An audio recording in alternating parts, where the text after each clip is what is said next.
नमस्कार प्यारे कक्षा स्टूडेंट्स। मैं देवाराम स्वागत करता हूं आप सबका सरोकार एग्री इंस्टीट्यूट के इस डिजिटल प्लेटफॉर्म पर। कैसे हो आप सब? आशा करता हूं कि आप सब स्वस्थ होंगे, मस्त होंगे। आज अपन बात करने वाले हैं एंटो 221 के सेकंड चैप्टर के बारे में। कल अपन ने इंसेक्ट इकोलॉजी के बारे में पढ़ा था। पिछली क्लास अपने हुई थी वो इंसेक्ट इकोलॉजी की क्लास हुई थी, जिसके अंदर अपन ने इकोलॉजी से संबंधित बात की थी और इंसेक्ट इकोलॉजी की बात की थी। और उसके साथ में अपन ने पढ़ा था एनवायरनमेंट में अपन ने पर्यावरण के भौतिक और जैविक और अजैविक कारकों के बारे में पढ़ा था। आज अपने सेकंड क्लास, अगर आपने वो फर्स्ट क्लास नहीं देखी है तो जिस प्लेलिस्ट में आप क्लास देख रहे हो उसी प्लेलिस्ट में आपको क्लास मिल जाएगी, या वीडियो के डिस्क्रिप्शन में आपको लिंक अवेलेबल करवा दी जाएगी। आज अपन बात करने वाले हैं सेकंड चैप्टर पढ़ेंगे। आज अपना जो सेकंड चैप्टर है वो पढ़ेंगे, और अपना जो सेकंड चैप्टर है वो है कि कीटों को प्रभावित करने वाले अजैविक कारक, एबायोटिक फैक्टर के बारे में पढ़ेंगे। अपन आज किसके बारे में पढ़ेंगे? एबायोटिक फैक्टर के बारे में पढ़ेंगे। पर्यावरण के अजैविक कारक कौन कौन से हैं जिसके कारण है कीट प्रभावित होते हैं, उन कारकों के बारे में आज अपन बात करने वाले हैं। तो शुरू करते हैं अपन आज की क्लास को। अगर आपने अभी तक चैनल को सब्सक्राइब नहीं किया है तो सब्सक्राइब जरूर कर लें। आज अपना सेकंड टॉपिक रहने वाला है टॉपिक 2। सेकंड टॉपिक है वो है इफेक्ट ऑफ एबायोटिक फैक्टर, यानी कि अजैविक कारकों का प्रभाव पढ़ेंगे अपन। कौन सा कारकों का पढ़ेंगे? अजैविक कारकों को पढ़ेंगे। कीटों को प्रभावित करने वाले अजैविक कारक कौन कौन से हैं, जिसके अंदर अपन तापमान पढ़ेंगे। तापमान, आर्द्रता, ह्यूमिडिटी, नमी, वर्षा, जल,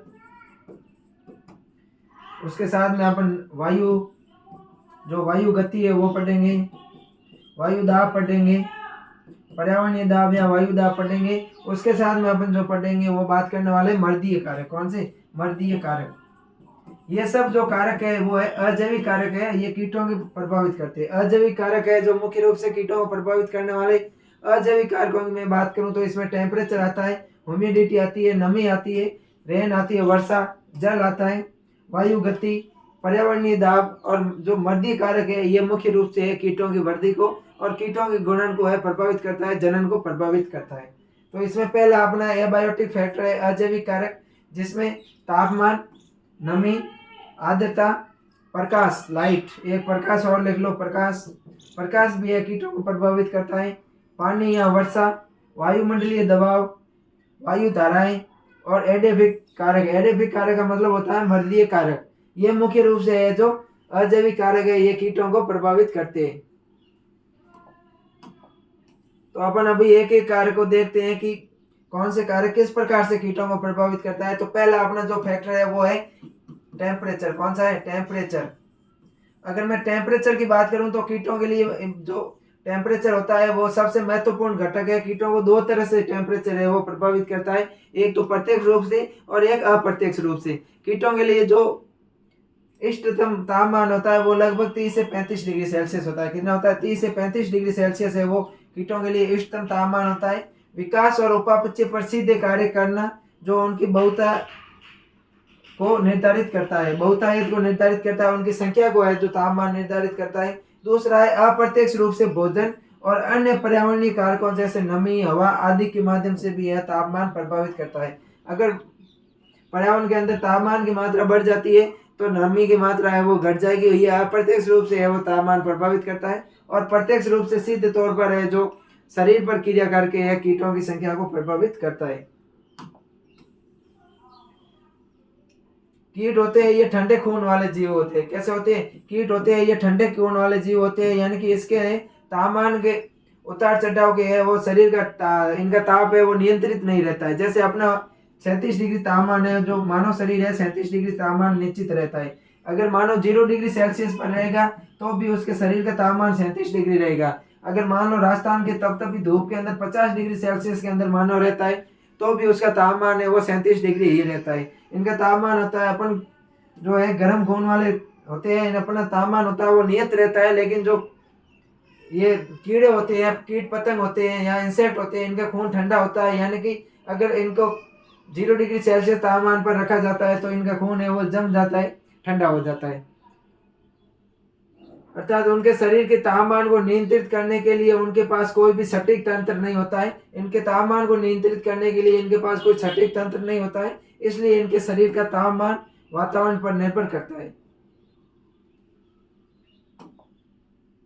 ठंडे मौसम की तुलना में गर्म मौसम में कीड़े होते हैं वो अत्यधिक तेजी से फैलते हैं। अपन देखते हैं जो रबी की फसलों के अंदर कीट लगे हैं, वो कीट है वो खरीफ की फसलों के अंदर नहीं लगते। इसका कारण क्या है? क्योंकि रबी की फसल के कीट होते हैं वो ठंडे वातावरण के होते हैं, कम तापमान के होते हैं। जब तापमान बढ़ जाता है तो ये सुषुप्त अवस्था में चले जाते हैं। और जो खरीफ के कीट होते हैं ये गर्म वातावरण के होते हैं, गर्म जलवायु के कीट होते हैं, तो ये सर्दियों के अंदर है वो सुषुप्त अवस्था में चले जाते हैं। कीट की एक विशेष प्रजाति तापमान की निश्चित सीमा के भीतर सक्रिय रहती है।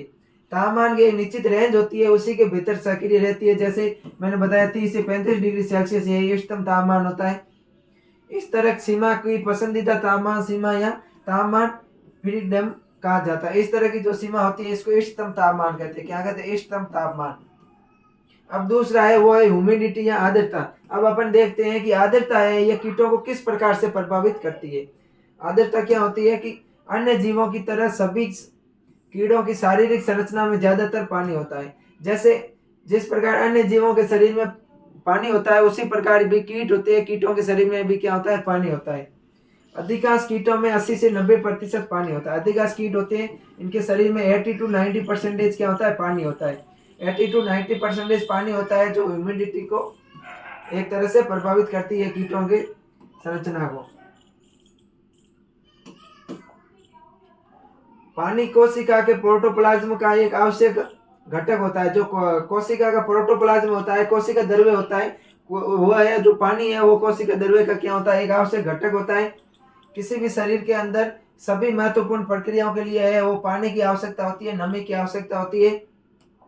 आमतौर पर सभी कीटों की मूलभूत आवश्यकताओं में से एक उनके शरीर की नमी सामग्री और उनके पर्यावरण के बीच उचित संतुलन बनाए रखना होता है। जो सभी कीट होते हैं, कीटों की मूलभूत आवश्यकताओं में से एक आवश्यकता क्या है कि उसके शरीर और पर्यावरण के बीच में नमी का संतुलन बना रहे। नमी को विभिन्न तरीकों से वो व्यक्त किया जा सकता है, जैसे पूर्ण आर्द्रता, विशिष्ट आर्द्रता, सापेक्षिक आर्द्रता, वाष्प दाब, औस बिंदु और संतृप्त नमी।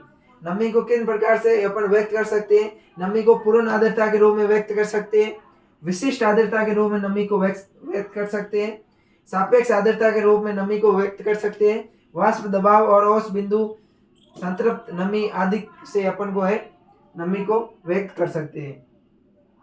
पारिस्थितिकी अध्ययन के प्रयोजन के लिए सापेक्षिक आर्द्रता को ध्यान में रखा जाता है। जो सापेक्षिक आर्द्रता होती है, सापेक्षिक आर्द्रता पारिस्थितिक अध्ययन के लिए अपन है वो सापेक्षिक आर्द्रता को ध्यान में रखते हैं। कौन सी आर्द्रता? जो सापेक्षिक आर्द्रता होती है उसका अपन है वो ध्यान रखते हैं। तापमान की तरह कीट आर्द्रता की एक संकीर्ण सीमा के भीतर रहने की प्रकृति दिखाते हैं, जिसे पसंदीदा आर्द्रता कहा जाता है।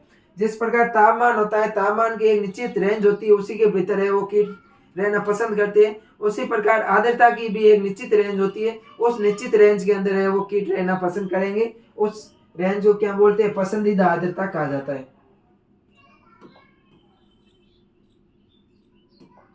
नमी से कीटों की विभिन्न गतिविधियां प्रभावित होती है।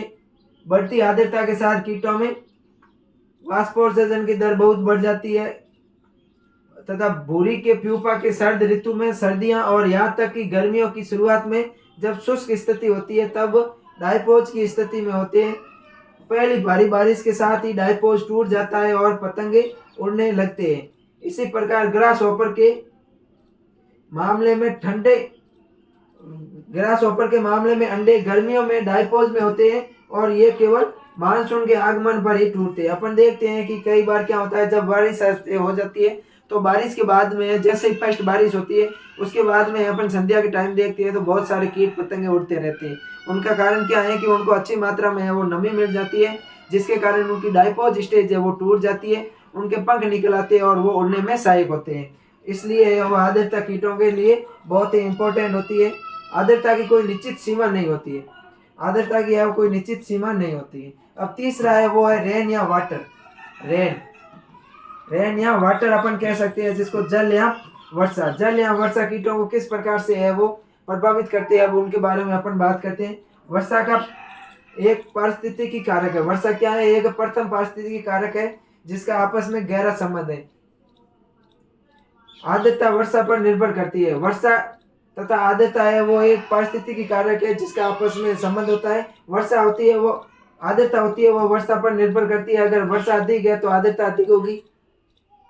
विभिन्न गतिविधियों को कई तरह से वो प्रभावित करती है। जब मिट्टी में उपयुक्त नमी की मात्रा न होती है तो टिड्डी है वो अंडे नहीं देते हैं। जब मृदा के अंदर उपयुक्त नमी नहीं होगी, जब बारिश नहीं होगी तो मृदा के अंदर उपयुक्त नमी नहीं होगी। मृदा के अंदर उपयुक्त नमी के लिए वर्षा होना जरूरी है और जब उपयुक्त नमी होगी तभी है वो टिड्डी अंडे देती है। और अगर ठीक से है वो फूटते नहीं, अगर मान लो नमी की मात्रा है वो मृदा के अंदर नहीं है फिर भी अगर टिड्डी है वो अंडे दे देती है तो अंडे है वो फूटते नहीं है, यानी कि उनके वो फूटते नहीं है। रेगिस्तानी टिड्डियों के झुंड की आवाजाही में वर्षा या बहुत महत्वपूर्ण भूमिका निभाती है। जो रेगिस्तानी टिड्डी होती है, सिस्टोसर्का गिरगिरिया होती है, इनके झुंड की आवाजाही के लिए वर्षा एक बहुत ही महत्वपूर्ण भूमिका निभाती है।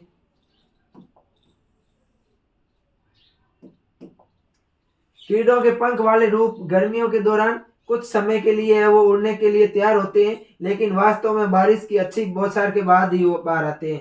जब अगर कीटों के अपन उड़ने की बात करते हैं, उनकी डायपोज स्टेज या जो सुषुप्त अवस्था होती है उनके टूटने की बात करते हैं, तो जब वातावरण के अंदर प्रथम बारिश होती है अपन वर्षा ऋतु में, उस समय जो वर्षा के बाद में है कि बहुत सारे कीट है वो उड़ते हैं, तो उनको उड़ने के लिए भी वर्षा की आवश्यकता होती है।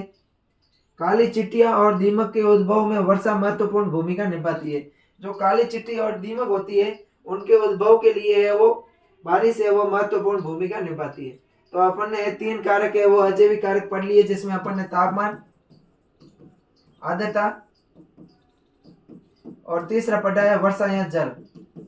वर्षा या जल। अब अपन जो चौथा कारक पढ़ेंगे वो पढ़ेंगे प्रकाश। कौन सा कारक पढ़ेंगे? प्रकाश पढ़ेंगे या लाइट पढ़ेंगे। अब अपन देखते हैं कि लाइट है वो कीटों को किस प्रकार से प्रभावित करती है। लाइट की अगर मैं बात करूं तो विभिन्न जैविक प्रक्रियाओं के लिए है वो प्रकाश एक आवश्यक पारिस्थितिकी कारक है। विभिन्न प्रकार की जैविक प्रक्रियाएं होती है उनके लिए प्रकाश क्या होता है? एक आवश्यक पारिस्थितिकी कारक होता है। प्रकाश किरणों की रोशनी, प्रकाश अवधि और तरंग दैर्ध्य, उनकी दिशा और ध्रुवीकरण की डिग्री कीटों की गतिविधियों को प्रभावित करती है।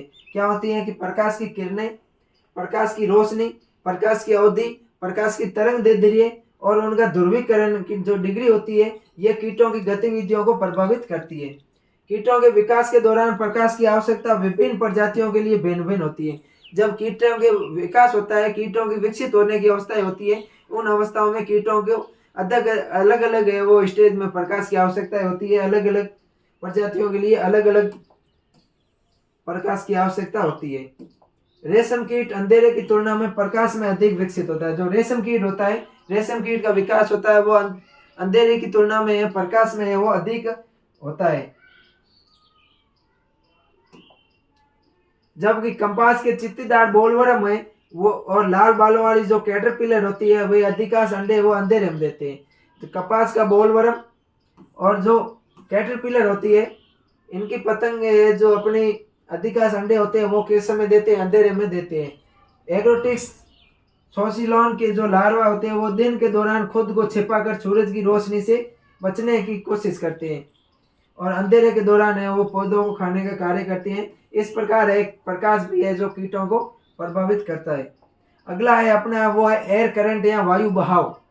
वायु का बहाव है जो किस प्रकार से कीटों को प्रभावित करता है उसके बारे में अपन बात करेंगे अभी।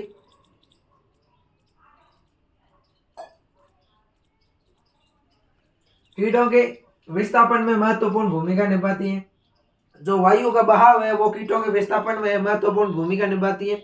खरीफ ऋतु में अपन देखते हैं जब पश्चिमी दिशा से जो हवा चलती है तो उसी के साथ में टिड्डियों का आक्रमण है वो अमूमन देखा जाता है। किसी भी क्षेत्र के अंदर या बाहर की संख्या को प्रभावित करने की जनसंख्या परिवर्तन को प्रभावित करती है। जो कीट हवा का बहाव है, जो वायु का बहाव है, यह किसी क्षेत्र के अंदर या बाहर की संख्या को प्रभावित करके जनसंख्या को परिवर्तित करने का कार्य करती है। कई कीट प्रजातियां वायु धाराओं के माध्यम से नए देशों में फैलने के लिए जानी जाती है। कई ऐसी कीट प्रजातियां हैं जैसे टिड्डी, मान लो अपन रेगिस्तानी टिड्डी सिस्टोसर्का गिरगिरिया है, ये वायु की धाराओं के साथ में एक देश से उड़ती हुई दूसरे देश में चली जाती है। तो इस प्रकार है जो वायु भी कीटों को प्रभावित करती है। संयोज स्केल के युवा शिशु कुछ एफिड और स्केल हवाओं के साथ उड़ते हैं और लंबी दूरी तक विस्थापित हो जाते हैं। अब अगला है वो है एटमॉस्फेरिक प्रेशर, यानी कि वायु दाबीय दबाव है कीटों को किस प्रकार से प्रभावित करता है। कीटों के पर विभिन्न दबावों का प्रभाव काफी स्पष्ट होता है। जो कीटे होते हैं इनके ऊपर विभिन्न दबावों का प्रभाव होता है, वो काफी स्पष्ट होता है। उच्च बैरोमीटर के दबाव की अवधि के दौरान और विशेष रूप से जब बैरोमीटर बंद रहता है उस दौरान होते हैं वो कीट अधिक प्रभावित होते हैं। फोटोट्रॉपिक कीट अधिक सक्रिय होते हैं। उच्च प्रवास के कारण रेगिस्तानी टिड्डों की आबादी में वृद्धि हो जाती है। धूल भरी आंधियों की घटना के बीच में सामान्य संयोग है जो कम से कम आंशिक रूप से वायुमंडलीय दबाव में परिवर्तित के कारण होता है। तो ये वायुमंडलीय दबाव है जो कीटों को प्रभावित करता है। अब अपन देखते हैं एडिफिक फैक्टर कौन से है जो कीटों की संख्या को प्रभावित करते हैं। अगर मैं एडिफिक फैक्टर की बात करूं, मर्दीय कारक की बात करूं, तो मृदा की संरचना, मृदा की बनावट और मृदा की संरचना के साथ में उसकी भौतिक और रासायनिक विशेषताएं प्रदान पड़ता है। मृदा की संरचना, मृदा की बनावट, मृदा की संरचना के साथ में मृदा का भौतिक और जो रासायनिक संयोजन होता है, रासायनिक संगठन होता है, ये कीटों की वृद्धि और को प्रभावित करता है। दोमट या बलुई मृदा में कीटों का उपयोग के लिए अधिक अनुकूल होती है। जो दोमट और बलुई मृदा होती है ये कीटों के उपयोग के लिए अधिक उपयुक्त होती है। तो आज की क्लास के अंदर है अपन ने मुख्य रूप से जो एबायोटिक फैक्टर है कीटों की संख्या को प्रभावित करते हैं उनके बारे में अपन ने पढ़ा है। नेक्स्ट क्लास के अंदर अपन पढ़ेंगे बायोटिक फैक्टर और बायोटिक कौन सी क्रियाएं होती है जिसके कारण है वो कीटों की संख्या प्रभावित होती है। तो मुझे आशा है कि जो आज अपन ने पढ़ा है यह आपको समझ में आ गया होगा।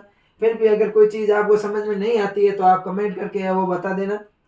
अगर आपने अभी तक चैनल को सब्सक्राइब नहीं किया है तो चैनल को सब्सक्राइब कर दीजिए, अपने दोस्तों के पास में अधिक से अधिक शेयर कीजिए। मिलते हैं नेक्स्ट क्लास में, तब तक के लिए थैंक यू।